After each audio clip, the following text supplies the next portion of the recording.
In 2012, archaeologists excavating medieval ruins across Europe conducted tests on seeds that had been buried beneath collapsed stone walls for more than 6 centuries. Against all expectations, 22% of those seeds germinated in less than 2 weeks. This was not an extinct species resurrected by chance. It was the same plant that, at this very moment, continues photosynthesizing quietly in ordinary yards while winter grips the land. At temperatures around 26 degrees Fahrenheit, when nearly every other green plant lies dormant and lifeless, this one remains active. It survives freezing conditions, ignored and overlooked, carrying on a biological process that has endured unchanged for hundreds of years. During the Victorian era in England, this plant was not ignored or dismissed. In fact, it was highly valued. An 1863 edition of a respected kitchen garden publication described it as the most productive winter vegetable per square foot anywhere in the British Isles. London restaurants served it openly to wealthy clientele, not as a novelty, but as a trusted seasonal green. For centuries, it had quietly supported European diets. Yet by the middle of the 20th century, everything shifted. By 1947, the same plant that had nourished populations across Europe for nearly 2,000 years was suddenly rebranded. It was no longer food, medicine, or insurance against hunger. It had become a public enemy. Today, Americans spend over $1 billion every year on lawn care products designed to eliminate this plant by name. On a global scale, the broadleaf herbicide market has reached nearly $12 billion. This is not accidental. The plant at the center of this campaign is chickweed, scientifically known as Stellaria media, and the effort to erase it represents one of the clearest examples of agricultural manipulation in modern history. To understand how this happened, we must look backward, not forward. In the year 90 AD, the Greek physician Dioscorides compiled De Materia Medica, a 5-volume medical encyclopedia that remained the foundational medical text across Europe for over 1,500 years. Among hundreds of documented plants, he gave unusually detailed attention to one herb that thrived during winter.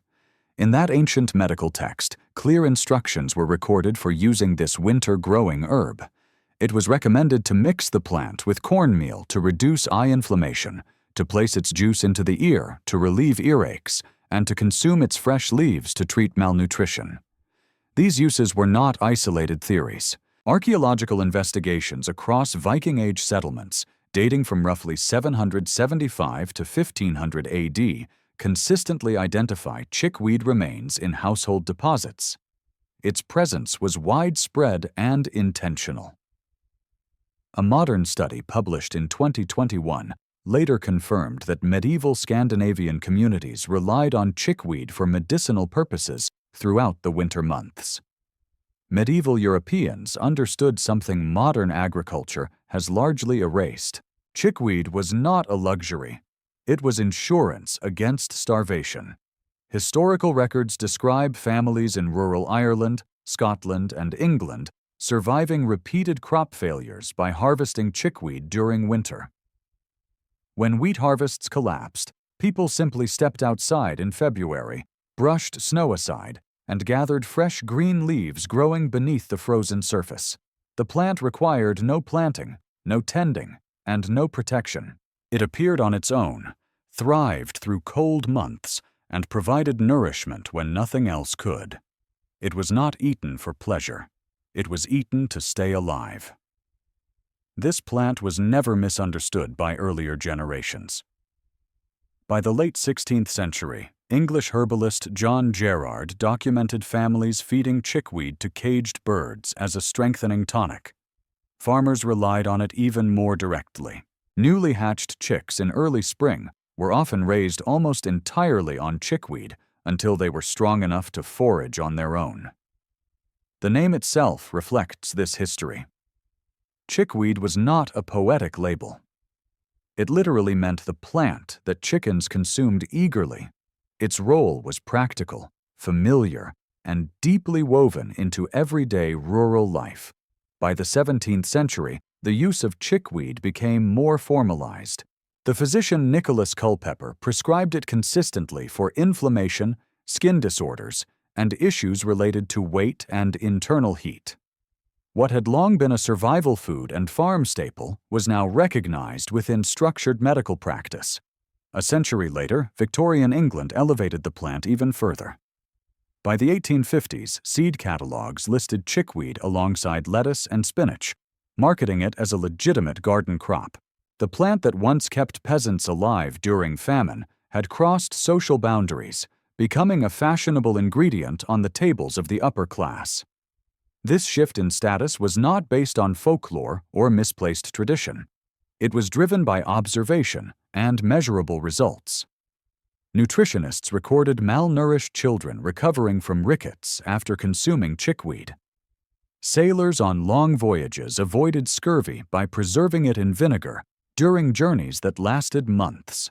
Pregnant women who included it in their diets experienced fewer complications. These outcomes were documented repeatedly, not as isolated anecdotes, but as consistent patterns. Long before modern laboratories confirmed its nutritional profile, the effects were already visible in human bodies. The plant's value was proven through survival, recovery, and resilience across different populations and conditions. Modern nutritional testing eventually explained why these historical observations were so consistent. Laboratory analysis confirmed that chickweed contains approximately 375 milligrams of vitamin C per 100 grams.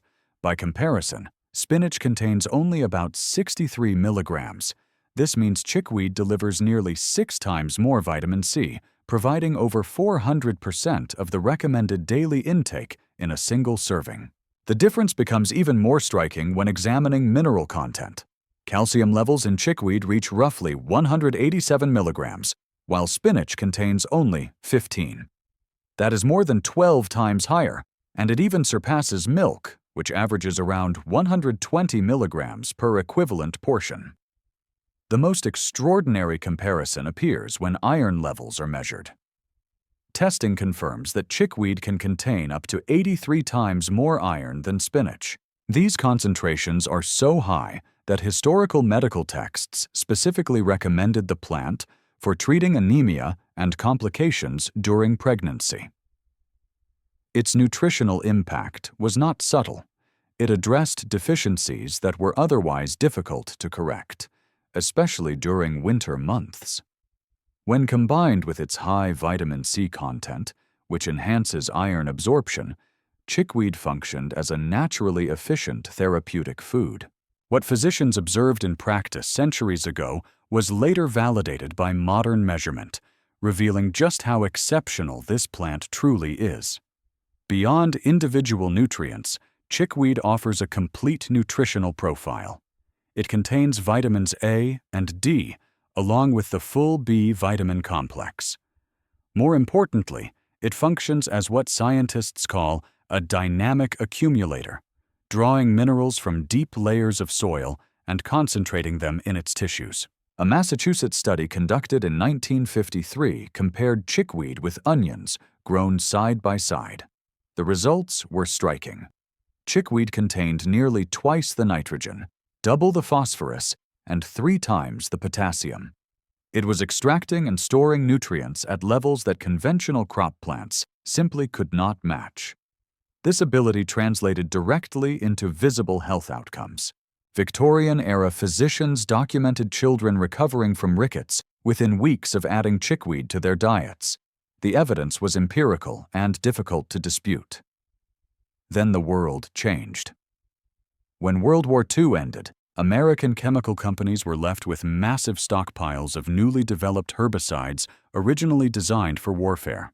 Compounds like Agent Orange and 2,4-D had been engineered to destroy crops and strip vegetation from enemy territory. With the war over, these companies faced a problem. They had powerful chemical weapons and no battlefield left to use them on. When peace arrived in 1945, those chemical manufacturers needed a new enemy. The solution was simple and highly effective: They declared war on American lawns. In 1947, companies began marketing 2,4-D directly to homeowners under brands designed to sound harmless and convenient. Along with the chemicals came a new idea that had never existed before. A perfect lawn, they claimed, should contain only grass. Everything else was redefined as a problem. Plants that had once been tolerated or even valued were suddenly labeled invaders. This single marketing shift reshaped suburban culture and permanently altered how people viewed the plants growing beneath their feet. Clover, which had been intentionally included in lawn seed mixtures since the 19th century for its ability to fix nitrogen, was suddenly reclassified as an enemy. Dandelions were targeted for elimination. Chickweed became one of the primary threats. The timing was not accidental. Between 1947 and 1952, manufacturers quietly removed white clover from commercial seed mixes. The reason was simple. Newly developed herbicides killed clover. If lawns were supposed to contain it, the chemicals could not be sold. So instead of changing the poison, they redefined what a lawn was meant to be. Today, every major chemical manufacturer participates in this campaign. BASF produces Barricade containing prodiamine. Syngenta markets Tenacity with mesotrione.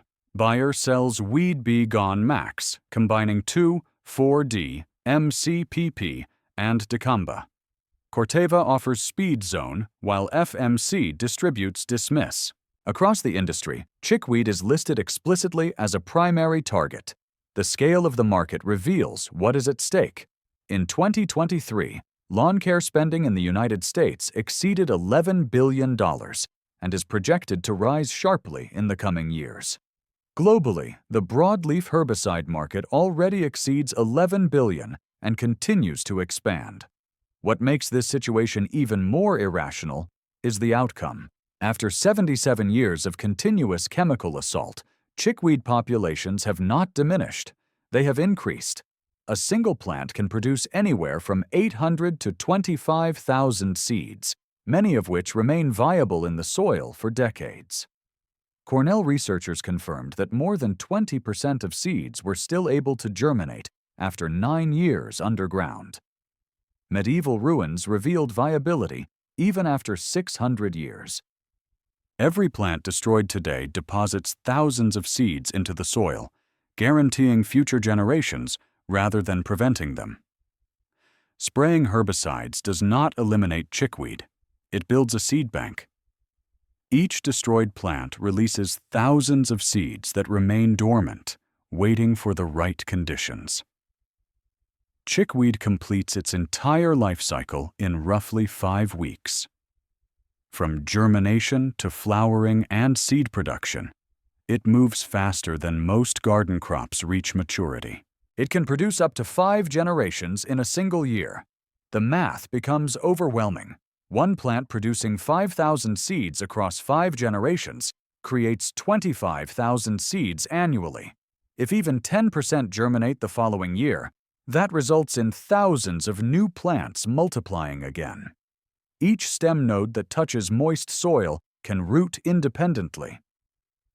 If a single fragment remains after pulling, the plant regenerates within weeks. Disturbance does not kill it. It multiplies it. Its greatest advantage is winter. Cornell researchers confirmed that chickweed continues photosynthesis at temperatures below freezing. Its base growth temperature is approximately 26 degrees Fahrenheit, and it can tolerate damage only when temperatures fall to around 7 degrees. While grass enters dormancy from late autumn through early spring, chickweed remains active. It grows, flowers, spreads, and produces seeds beneath snow cover. Historical records even describe it flowering while buried under snowpack. By the time spring arrives and homeowners apply herbicides, chickweed has already completed multiple generations and deposited hundreds of thousands of seeds into the soil. Chemical control arrives too late. The biological strategy makes eradication irrelevant.